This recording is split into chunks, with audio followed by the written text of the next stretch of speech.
Bonjour à tous et bienvenue pour ce tuto consacré au langage C.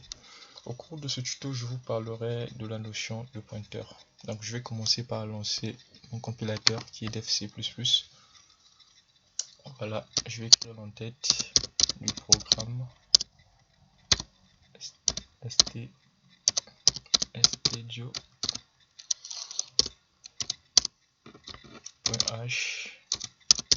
main qui va contenir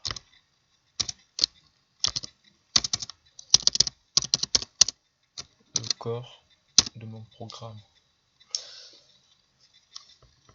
Avant d'illustrer en fait la notion de pointeur, je vais commencer par des petites explications dans le but de vous éclaircir la notion de pointeur. Donc ce que vous devez comprendre au départ, c'est que la mémoire d'un ordinateur est organisée en octets, donc en plusieurs octets.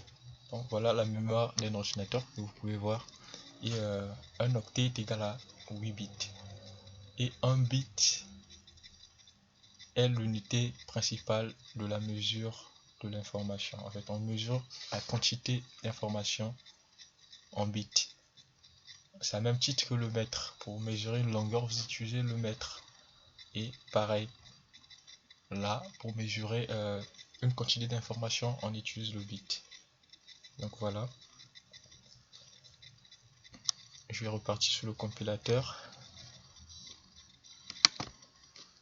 Donc, ce qui se passe alors quand vous faites un int, par exemple, une variable âge est égale à 18, qu'est-ce qui se passe au niveau de la mémoire?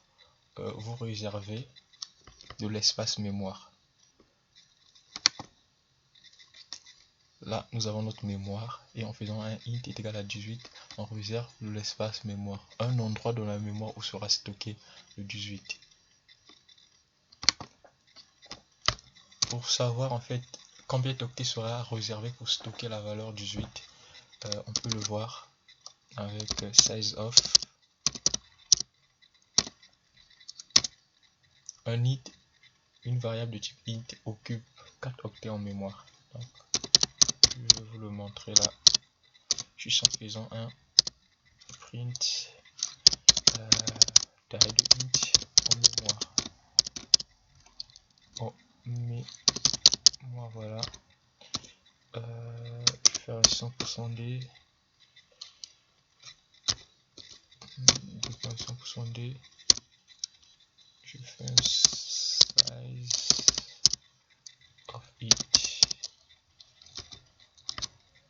Voilà, je vais juste faire un retour à la ligne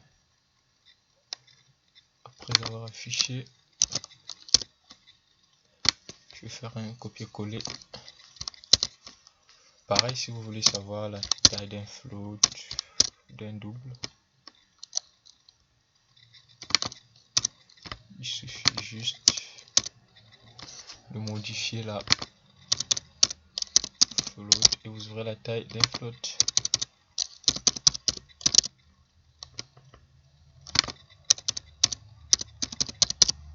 Voilà.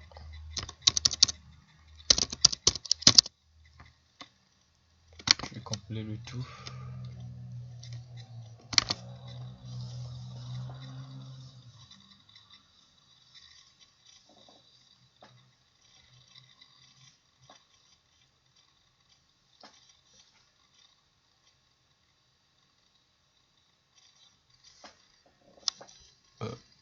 Voici les résultats.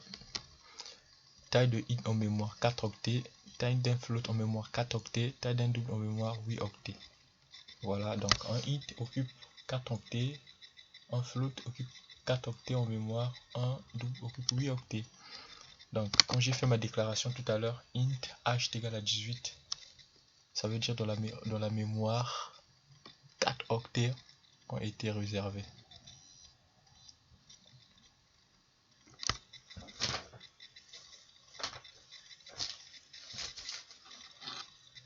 Et vous devez comprendre aussi, que chaque octet est repéré par son numéro appelé adresse. Donc chaque octet est repéré par un numéro qu'on appelle l'adresse. Donc, vu qu'un int est composé de 4 octets, donc l'adresse de notre variable âge que je viens de déclarer tout à l'heure a pour adresse l'adresse du premier octet. Parce que quand j'ai fait la déclaration de mon int âge, vu que un int occupe 4 octets en mémoire, donc les octets réservés sont des octets contigus, des octets qui se suivent les uns à la suite des autres. Donc l'adresse de ma variable âge, c'est l'adresse du premier octet. Là, je vais repartir dans le code. L'objectif était de vous parler des pointeurs, donc je vais effacer tout ça. Et comme définition d'un pointeur, ces pointeurs, c'est tout simplement une variable qui va contenir l'adresse d'une autre variable. Et la déclaration d'un pointeur se fait tout simplement en tapant un int étoile. J'appellerai mon pointeur p, et là c'est un int parce que j'utiliserai au cours de ce tutoriel des variables int de type entier. C'est pour cela que l'étoile est précédée d'un int. Si c'était des variables de type float, j'allais écrire ceci, float p par exemple, mais au cours de cette vidéo, j'utiliserai pas des floats, donc je me contente pour la première déclaration int étoile p. Comme je l'ai mentionné, un pointeur c'est une variable qui va contenir l'adresse d'une autre variable. Donc en faisant ça, p est égal à le symbole, le E commercial. Voilà, je dois vous montrer quelque chose. Pour savoir en fait à quelle adresse est stockée la variable âge, il suffit juste de faire un petit printf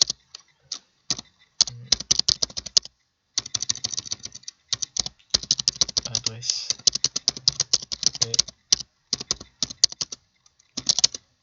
j'évite les accents pour ne pas gérer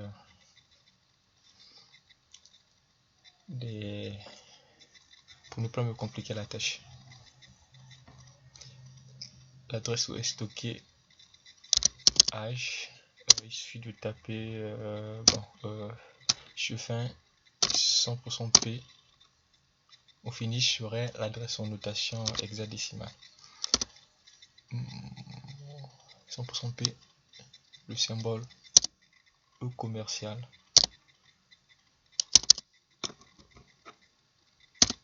Quand je vais ça à l'affichage,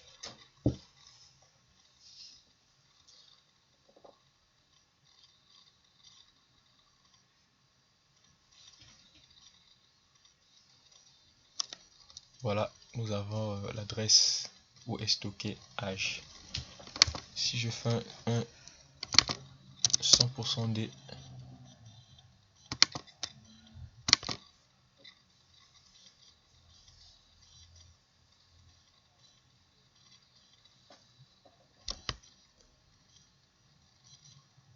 voilà l'adresse où est stocké h en notation décimale. Donc je vais commenter tout ça et revenir sur la déclaration du pointeur. Donc ça se déclare tout simplement comme vous le voyez, et vu que ça pointe sur l'adresse d'une variable, un pointeur c'est une variable qui va contenir l'adresse d'une autre variable. Donc je vais faire pointer mon pointeur sur la variable âge. Il suffit justement de taper p est égal, ne mettez pas étoile, p est égal, juste p est égal à E commercial pour spécifier que ça pointe vers l'adresse de âge, pas à la valeur âge. Parce que si je fais p est égal à âge, cela revient à dire que p est égal à 18. Donc, voilà. Si je fais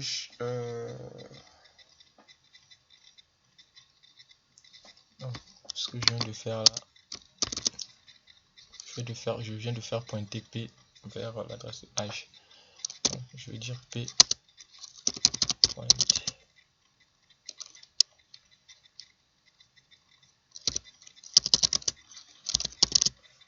vers H. Voilà.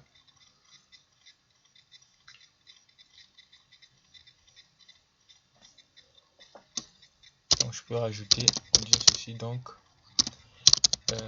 l'adresse de P est l'adresse de H. Je vais vérifier tout ça. Là, j'ai déjà vérifié l'adresse de H. Je vais essayer de vérifier l'adresse de P. On doit avoir le même résultat.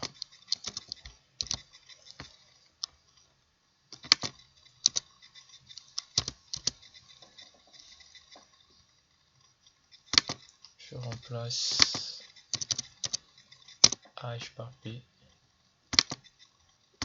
et je compile.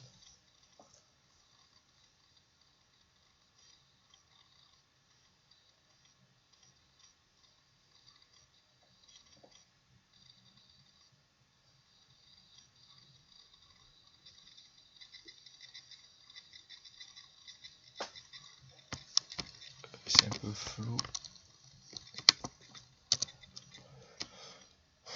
Je vois pas. Ah.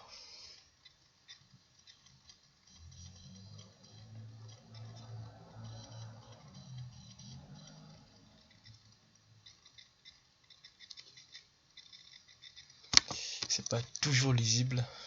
Ouais, c'est le retour à la ligne qui manquait. Voilà.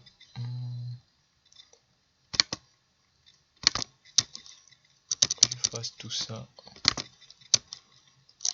Adresse. Et je compile.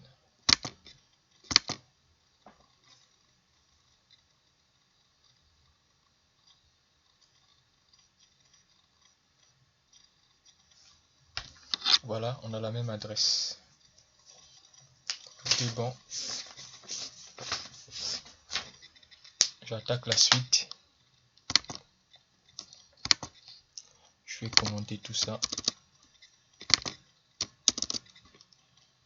Donc, qu'est-ce qu'il y a à retenir? H est... On peut dire que H est égal à étoile P. Parce que si je fais un printf de H 100% d H, et si je fais,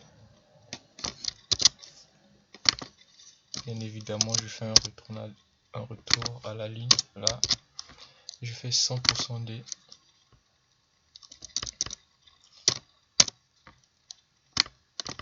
j'aurai les mêmes résultats.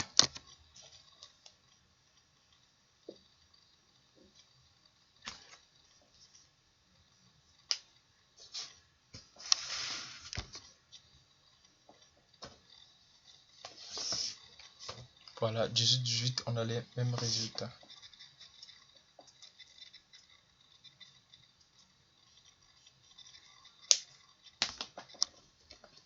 Donc,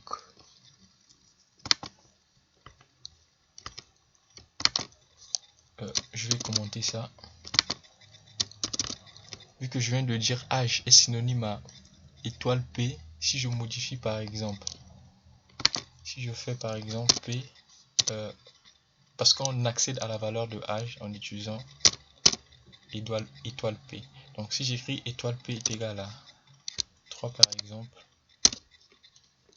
vu que H est P, vu que H est égal à étoile P, si je fais un printf de H comme résultat, automatiquement je dois avoir P.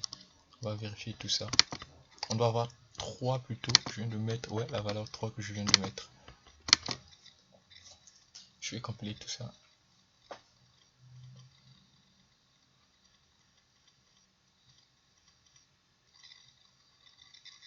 Voilà, la valeur était modifiée. Ça affiche bien 3. Et si je fais un print FDP, ça va m'afficher la même chose aussi.